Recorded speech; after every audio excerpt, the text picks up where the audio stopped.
Aloha. I'm Denise Yamaguchi. I'm the Executive Director of the Hawaiʻi Agriculture Foundation, and I'm excited to welcome you to the 24th episode of Eat, Think, Drink, the AgriValue Movement, Growing Ag Success. Tonight's program is being recorded and will be made available on our website, so please silence your phones and refrain from talking as a courtesy to those presenting this evening.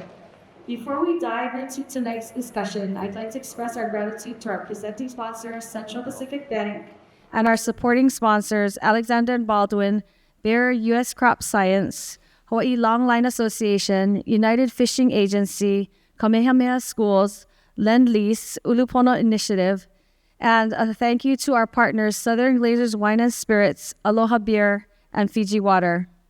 Our Eat, Think, Drink series launched in 2016 with a goal to foster meaningful conversations about critical agricultural and food issues in our community.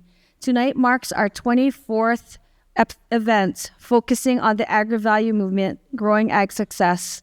Value-added agriculture is a movement key to stimulating demand for local agricultural products, ultimately paving a way for Hawaii to scale agriculture. Hawaii's agricultural landscape is both diverse and challenging. The state's isolated geography, limited arable land, and high operating costs have historically posed obstacles to the growth of local farming. However, developing a thriving value-added industry can help Hawaii overcome these challenges and create greater demand for agricultural production. In 2022, I was fortunate to join Senators Donovan Dela Cruz, Senator Donna Kim, Leeward Community College Carlos Penaloza, Maui Chancellor Louis Ho'okoana, Farm Bureau President Brian Miyamoto, and the Deputy Director of DBED, Dane Wicker, and a few others involved in promoting local agriculture in promoting our local agricultural industry in New Zealand. And this was to experience how they pivoted tourism to agriculture during the COVID-19 pandemic. It was fascinating that New Zealand was able to shut down their borders and continue to create economic growth by driving agricultural exports.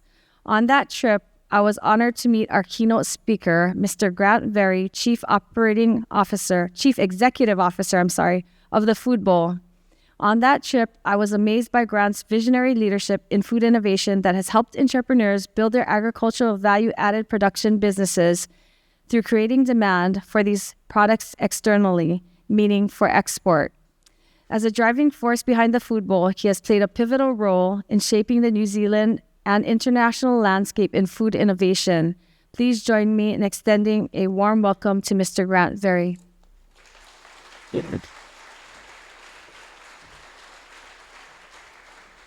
So, aloha, ahi ahi. O Grant Verry, ko o e noa, a hoe hana nui ki alo ia. Thank you very much, kia ora koutou. Thank you very much for inviting me over to Denise and the Hawaiian Agricultural Foundation. It's a real honour to be here, and in fact, I've been blown away with some of the creativity, the entrepreneurship, and the standard of small business creativity that's out there in Hawaii. I had the honour of travelling with Senator Dela Cruz to visit a number of small businesses, and there's certainly no shortage of that creativity. So I think there's a change coming here in Hawaii if it's not already here, and I really wanted to share today what New Zealand does in the value-added food and beverage space. Of course, when you think about value-added food and beverage, it's a broad network. So essentially, who and what is the New Zealand Food Innovation Network? I'm primarily going to speak on that today. That's my wheelhouse, that's my area of expertise. I didn't come here to tell yourselves how or what you should do. That's for you to decide. All I wanted to do was share what we do so that maybe you can grab some snippets of insights and then shape it to fit Hawaii. So essentially, New Zealand has set up a systems platform. So the New Zealand Food Innovation Network is, I've started at the top here and then I'll work backwards. So if you think about a systems platform, you're talking about an ecosystem, thing that touches and enables essentially all the pieces of the puzzle to come together so we can accelerate the SMEs, the startups, our corporates into innovation in the value-added food and beverage space. Clearly, we're a primary producer. We're a trade economy, an export trade economy. That's how we survive, by exporting. But there's a lot of things that happen inside that food and beverage space that are not just export. There's food equity, there's food security, there's natural taonga. There's a lot of things that we need to consider when we think about value-added food and beverage. If you look at that slide there, we talk about open access infrastructure. It's a critical piece to being able to set up an enabled network of value-adding enablers, if you like, into that space for value-added food. You've got international networks, you've got capability developments, you've got processing technologies, and you've got accessible expertise. Can you all hear me now? Is that fine? I can't. I think I'm going to do it this way. I feel more comfortable. Okay, so essentially, the way we work is we have a network of hubs. So essentially, facilities where businesses can come and use equipment, technologies, expertise, and networks. And networks is a really important piece of the puzzle because we can provide infrastructure as a network, but we can't provide partners and networks. That's up for the people that are part of the ecosystem. So hugely important when we look at it, even though we're a small country, we're a long, skinny country. So it's quite challenging. Our geography is where we have low demographic profiles, so there's not many people in a lot of the spaces, and there's a lot of logistics back and forth. A lot of similarities as an island nation, despite our heritage similarities as well. In 2009, we set up a facility at one of the universities, which is an ag university. That was there to support and build an mini ecosystem in its own right. So what happened there was that essentially we had businesses start to create their own science and development or research and development institutions around that university. And then they built the food pilot, which was the first value-added food innovation centre. From there, our government realised that we needed an intervention. We needed an intervention for our small and medium and our startup businesses, even our corporates, believe it or not, and I'll come back to why it helps them as well, to be able to accelerate their innovation, their expertise, and utilise a range of technologies that can add value to our agricultural sector. Now, remembering agriculture in New Zealand is the backbone of our country. We came on through into 2022, and they are now 2024. And so here we have two more innovation centres down the bottom, one up in Northland, which is the very top of the country, and one on the east coast. Now, both of these areas in New Zealand are quite remote and quite poor areas. So it's really important for us to utilise the value-added food innovation facilities to stimulate economic and also social growth. These are two things that go hand in hand, and I think it's very important to remember. So that's what we are and how the infrastructure is laid out. Why do we exist? This is the numbers bit, so I'll try not to bore you, but it's important. So the backbone of our country is agricultural export, $49.2 billion. The actually interesting piece of this that I wanted to highlight was the $7.9 billion in added value food and beverage. New Zealand's at peak. We're at peak, arguably, at peak primary produce. We're at peak dairy, arguably, at least in selling milk alone. We are at peak wild seafood catch. We can't keep catching more. So the question for us is, how do we help the economy and the social development of that economy create more from the same or even less? That is the challenge of us in the food systems of today.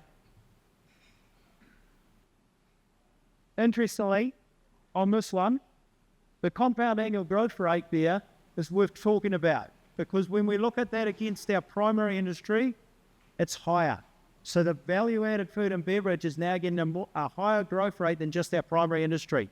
Volume-wise, of course, it's still primary, but actually on a growth rate scale, the value-add is kicking in. So this is the opportunity ahead of us in regards to, or the opportunity ahead of Hawaii if they invest and commit into value-added food and beverage. Again, talks about, if you look at it from a scale perspective, it's still small. We're still a small component of our commodity food. So clearly there's a lot of opportunity left for us to continue to grow. But there's a catch to it.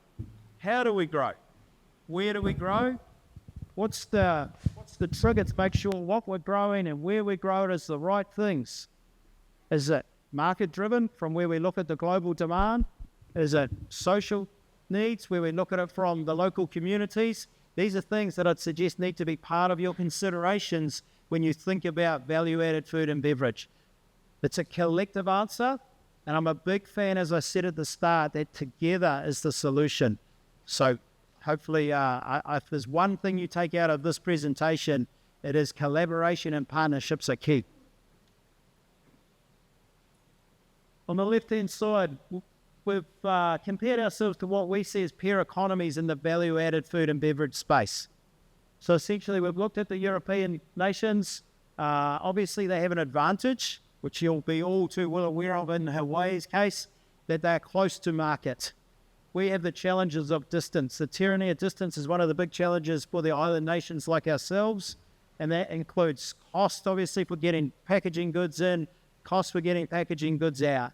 Of course, scale is another challenge for us. How do we do it at scale? How do we do it at scale where we add value-added food and beverage opportunities to businesses and the associated employment and other services and value that comes with that in a higher wage economy? How do we make sure that actually it allows us the opportunity to grow and make sure we're growing the right products to do that as well? What do we know from peer economies? Okay, so isolated island geography in particular face notable specific challenges. That's what we've just talked about for both island nations that we have, or the state and New Zealand. Innovation can and does occur independently. So value-added innovation facilities, infrastructures and systems don't own the innovation space. There's enough creativity and entrepreneurship sitting out in the market. There's enough big business to do it on their own. The point of these things is to accelerate it, increase productivity, upskill, increase expertise, and in that way then increase our whole economy, leverage our whole economy to be a rising tide. There are some non-negotiables though if we look at our peer countries. Pilot plants are non-negotiable. Every peer group region examined has them. So the value-added infrastructure or value-added group of facilities with the technologies, expertise and networks is not a new thing, but it is a rapidly growing model, and there are proven successes already out in the globe. How much support should there be from government? It's a $100 million question. I think there's probably a multitude of opinions on it as well. But what I can tell you is that when government does invest, we see growth and we see it at a faster rate. Can government do it on their own? Absolutely not. Absolutely not.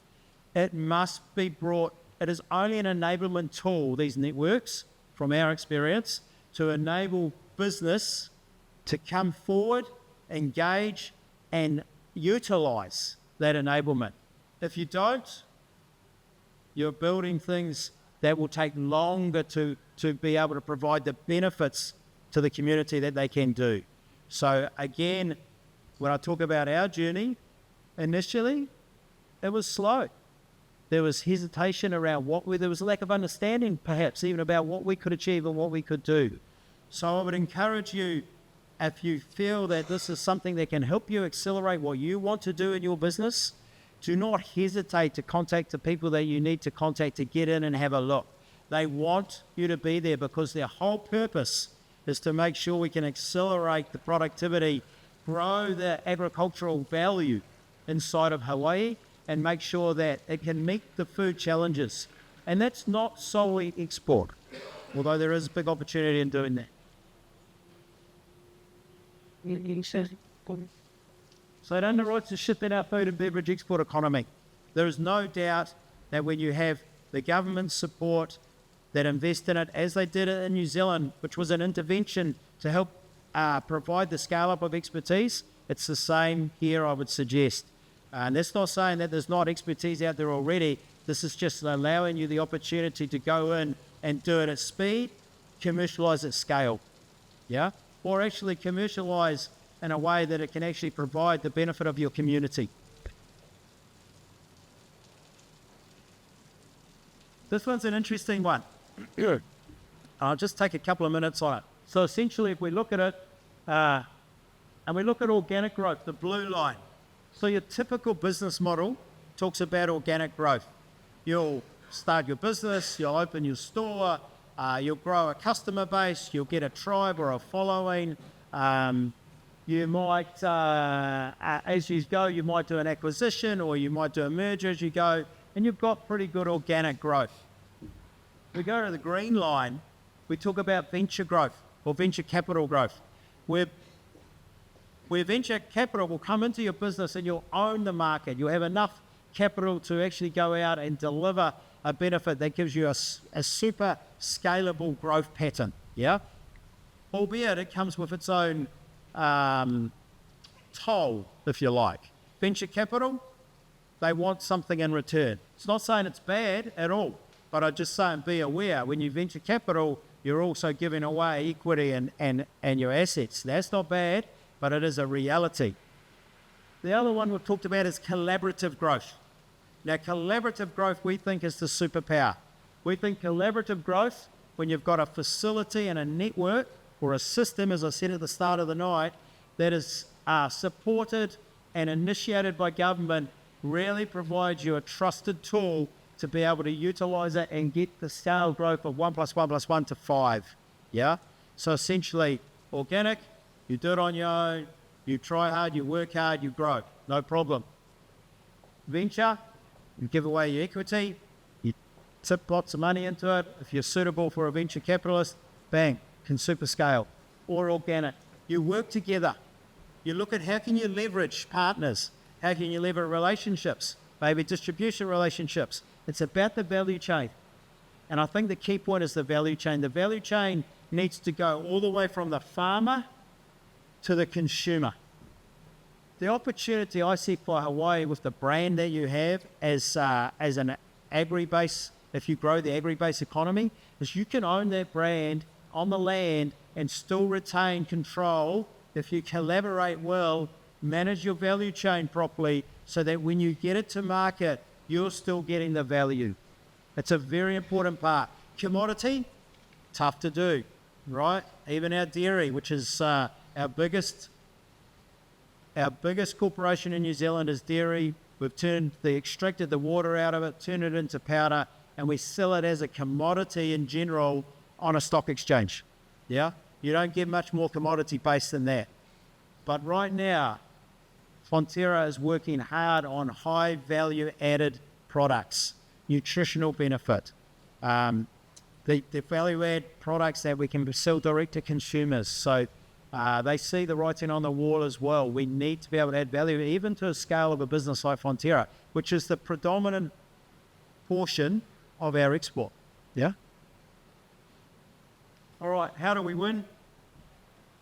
Key economy competitors are all around the globe investing significantly in networks of food and beverage capabilities and infrastructures. To do it, it's proving successful in New Zealand, Australia, Singapore, Canada. The way we've looked at it is collaboratively, and we've said, okay, a design-led offering to activate the innovation ecosystem. That's the network. That's the value-added network, the infrastructure that the government can help provide and support. An effective innovation ecosystem platform. Work with your partners, academia, universities, research institutes, ones that are talking about what can be grown on the land and where and where it's done best. There's plenty of those out there, I'd suggest, without intimately knowing the ecosystem in Hawaii. I'm hoping. If not, I'm sure we will get them there. I'm sure there is, because I've talked to some people. And of course, the National Network of Innovation Facilities, a core asset of infrastructure. Yeah, because without the infrastructure, there's nothing to group around, to catalyse. some case studies. This is actually the fun part. So this is actually what I enjoy the most. There's Q&A at the end, so I won't go into that now, but I will go into the case studies. So the only reason we exist as a New Zealand Food Innovation Network is to support industry. It's the only reason we exist. It's our whole purpose in being. If there was no industry, there'd be no innovation network. Yeah. So we are there to serve. And basically, out of that, we've seen some amazing innovations come from businesses and creative entrepreneurs, startups. And now as we've matured the network and are extending the network regionally as well, which I'll touch on at the very end, we're providing more scale even for them to come in and utilise things that even they, at the scale and wherewithal that they have, can't provide on their own. So I know I probably harp on this topic or word, but collaboration genuinely is the key. These are all from businesses that have been through the system, have worked with us and our amazing team of process engineers, food scientists, process technicians, process cleaners. The reality is it creates a whole new space of education and learning for growing a higher value wage economy as well. And that should not be overlooked. I won't read them all. Okay, a couple of ones that I will touch on though that have been really significant outcomes for us. There's a seafood company in New Zealand called Sanford. Essentially, green lip mussels are their export products. They sell them half shells and they export them all around the world. 20 minutes. I'm well over time. Well, so that company there, after working with us for 18 months, utilising the waste product of the mussel powder, putting it into what they call a supercritical extraction machine, $1 million piece of equipment. Very hard for SMEs or startups to find $1 million for a piece of equipment. Ran it at our facility for 18 months, validated a market, extracted the lipronol oil out of the powder of the waste product or the byproduct, and now sell that as a nutraceutical enough that they went and built their own marine bioactive facility for $20 million in the South Island. That's a very good example of utilising a system, a network system. Yeah. I'm going to fly through this because we're running out of time in my allocated time, which is always the way. And we will touch on a couple. There is another one, Pure Food.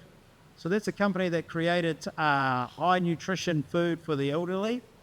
When they came to us, they knew nothing about food. They didn't know anything about food safety. They didn't know anything about food quality. They are now opening up, after expanding a network in New Zealand of business, providing to the old age care, and then expanding to Australia. They're now opening up a factory in France, $15 million revenue turnover. They came in 10 years ago into our place, and that's where they're at, and they came from nothing. So anything is achievable. They're our modelling that we did around our target opportunity. That's the one I talked about. Hollow Foods, we're touching on. Obviously, we have a relatively large horticultural space with apples and so forth. What we did was the owner of one of the orchards built his own facility for juicing that, cold pasteurisation. They now have collaborated with Fonterra and now have a significantly sized business that meets the need of that region. And I think it's important to think of regions, regionally relevant, sector specific, when you're thinking about what you're growing. Like I say, it's a continuum of innovation from the growing and the purpose of what you're growing to the purpose of what the consumer needs, whether it's high value functional goods, nutritional and so forth. Creamy meat, stone broth, Manuka Health, corporate innovators benefits, R&D to commercialisation, so it's the whole continuum. More seafood innovation, plant-based beef jerky, which we have some here. If we have anything later on, and you come and have a look. Veggie-based mints, yeah, so plant-based mints, vegetable mints, and a reaper. This is a great one. This is scientifically validated cognitive benefit product from blackcurrant and pine extract. So full product, yeah. So food and beverage space. The world is your oyster, really. And now you've got, from what I'm hearing and seeing, the opportunity of the government getting in behind it, or the state getting in behind it, really, and laying out the system that can just be utilised to your advantage. Bio-extractions. So another half hour, so I'm not going to go into that. These are some of the ones we've done, though. And I will say, sorry, Denise, but I will say there's a process we're doing right now, which is a vegetable extraction at our place. Literally, I left and they were starting the process. They're taking the waste product, the 20 or 30 vegetables that get given to stock feed, and they are now extracting it. They are starting with onions. They're extracting the onion powder and the onion oil extract, and they're using that oil as a biopesticide. So, let your own imagination be the only barrier. Collaboration, key to success. It's a park initiative we're doing in the Northland region, the remote Northland region, predominantly Māori demographic, and needs a lot of economic injection to give social benefit up there. So that's an exciting project we're part of. That's growing with the Value Added Innovation Centre on the land, with the farmers. And lastly, in regards to collaboration, we talk about the Asia Pacific Food Innovation Network, which is a network we're doing now regionally. Obviously, Hawaii is part of the Asia Pacific region. We're talking to the right people and whoever can sort of make those decisions, that if they want to be part of that when your network is ready, that provides another level of commercialization and scale in other countries, because it's just an extension of collaboration. I think I'm well over my time. So I guess I just wanted to say, leave you with this parting thought. Yeah. So mahalo, thank you very much. And good luck.